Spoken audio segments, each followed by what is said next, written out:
It's official. New chapter, new bike, new number. Happy to have joined this team and this family.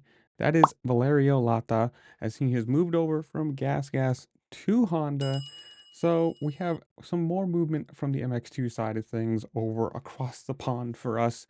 And let's see here. The actual Team Honda post was fourth rider revealed, fourth HRC rider reveal.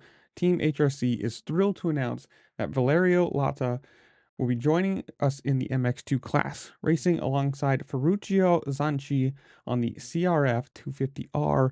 Welcome to the HRC family, Valerio. We can't wait to see you tear up the track.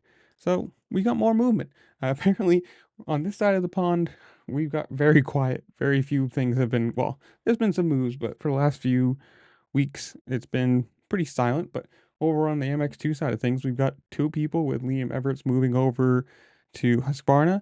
And well, it's funny too because he went from KTM to Husqvarna, so he stayed in the same umbrella.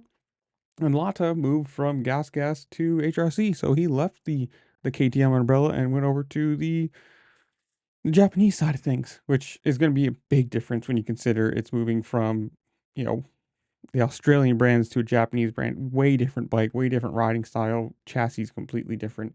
So we'll see how he actually does over there, and or how the change does for him.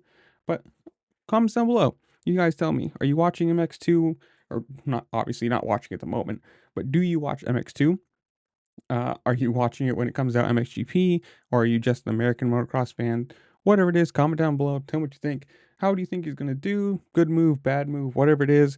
Comment down below. While you're down there, make sure to like, share, subscribe, do all the fun things this platform always do, because it really does help me out and I appreciate it. And with that, I'll see you later. Peace.